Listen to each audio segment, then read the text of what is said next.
یہ باغات بھی تمہارا رب تمہیں بنا کے دے گا، اور اس کے اندر ڈیکوریشن کے لیے جو نہریں چلیں گی وہ بھی تمہارا رب خود جاری فرما دے گا۔ استغفار کو لازم پکڑو، بیٹے بھی دوں گا، مال بھی دوں گا، بارشیں بھی تمہاری مرضی سے ہوں گی۔ معزز سامعین گرامی قدر، تبوک کے حوالے سے چند گزارشات کو آپ کے سامنے رکھ رہے ہیں، اور باب استغفار کا 3 صحابہ کا ذکر آیا، تو اسی باب کو ہم نے گزشتہ خطبے میں بیان کیا، اسی بات کو آگے بڑھائیں گے۔ اللہ رب العزت نے استغفار کا جو باب ہے اس کے بارے میں ایک بڑی زبردست آیت کو نازل فرمایا، فَقُلْتُ اسْتَغْفِرُوا رَبَّكُمْ إِنَّهُ كَانَ غَفَّارًا يُرْسِلِ السَّمَاءَ عَلَيْكُمْ مِدْرَارًا وَيُمْدِدْكُمْ بِأَمْوَالٍ وَبَنِينَ وَيَجْعَلْ لَكُمْ جَنَّاتٍ وَيَجْعَلْ لَكُمْ أَنْهَارًا۔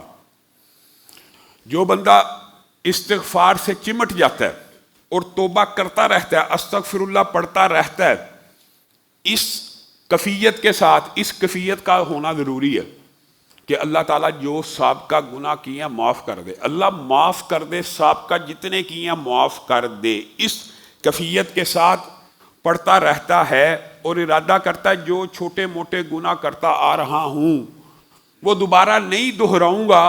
تو قرآن پاک کی یہ آیت اللہ کا، کسی مولوی کا فتویٰ نہیں ہے، اللہ کی طرف سے ہے کہ جو بندہ یہ عمل کرے گا بارشیں بھی اس کی مرضی سے ہوں گی، اس بندے کی مرضی سے بارشیں۔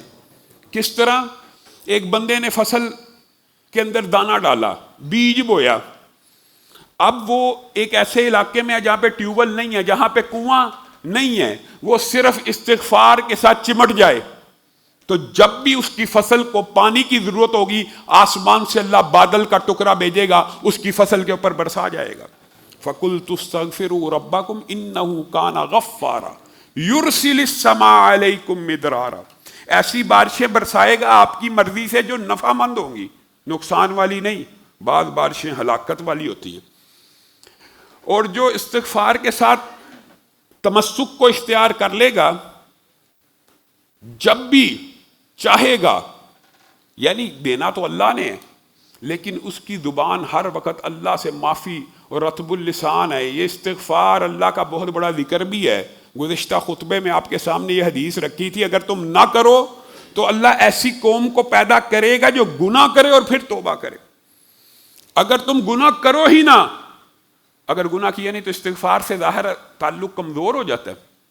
رسول اللہ صلی اللہ علیہ وسلم بتائیے، کیا ان کے کوئی گناہ تھے؟ وہ تو اگر غلطی کرنے بھی لگیں تو اللہ تعالیٰ کا چیک اینڈ بیلنس کا سسٹم، جبریل آگے، آپ لیما تحرم ما احل اللہ لک، آپ شہد کو کیسے حرام کر رہے ہیں؟ آپ نے حرام کیا تو امت پہ حرام ہو جائے گا۔ گویا رسول اللہ غلطی نہیں کر رہے، اور حدیث کے الفاظ کیا ہیں صحیح، کہ رسول اللہ ایک نشست میں بیٹھے ہوئے ہیں اور کتنی مرتبہ استغفار کر رہے ہیں؟ کتنی مرتبہ؟ 100 مرتبہ، 70 مرتبہ ایک ہی مجلس میں۔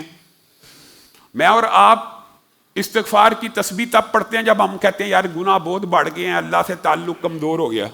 کیا رسول اللہ صلی اللہ علیہ وسلم کے گناہ تھے؟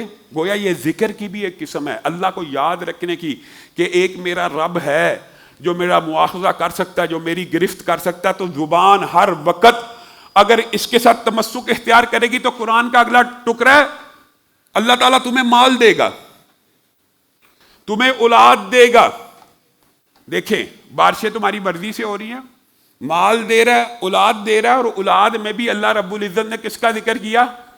بیٹوں کا، کیونکہ اللہ نے یہ مشین بنائی ہے، انسان کی تخلیق کی ہے، اللہ تعالیٰ کو اس کے احساسات، جذبات اور رجحانات کا علم ہے، کہ جو مرد ہوتا ہے وہ جب غور و فکر کرتا ہے اپنی نسل کے بارے میں تو اس کو بیٹوں کی خواہش ہوتی ہے کہ اللہ تعالیٰ میری نسل بیٹوں سے بھی، بیٹیوں کی بھی ہوتی ہے لیکن بیٹوں سے بڑھائے۔ تو اللہ تعالیٰ نے قرآن میں یہاں پہ ذکر اولاد کا ہے، لیکن اللہ تعالیٰ نے اشارہ بیٹوں کی طرف کیا۔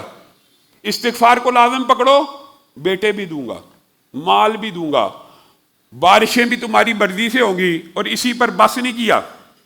سبحان اللہ، اگر اس ایک آیت کی آپ جا کے تفسیر پڑھیں، پوری پوری کتابیں لکھی ہوئی ہیں۔ اور باغات دوں گا جس کے اندر نہریں بہتی ہوں گی، یہ جو اگر اس آیت کا ترجمہ پڑھے نا تو اس کا مطلب یہ اگر تم استغفار کرو گے تو اللہ تعالیٰ تمہارے لیے ڈیکوریشن کا انتظام تمہاری تفنن تباہ کے لیے بھی خود کر دے گا. ڈیکوریشن یعنی آراستہ پیراستہ مزین کرنا. آپ فارم ہاؤس بناتے ہیں, وہاں پہ آپ کہتے ہیں ہمارا ایک سوئمنگ پول ہونا چاہیے. کوئی جگہ بناتے ہیں, آپ کہتے ہیں وہاں پہ ایک آبشار ہونی چاہیے. اللہ تعالیٰ آپ سے وعدہ کر رہا ہے استغفار کو لازم پکڑ لیجئے, یہ باغات بھی تمہارا رب تمہیں بنا کے دے گا, اور اس کے اندر ڈیکوریشن کے لیے جو نہریں چلیں گی وہ بھی تمہارا رب خود جاری فرما دے گا. یعنی تمہیں اتنے وسائل میسر آ جائیں گے, اسباب میسر آ جائیں گے.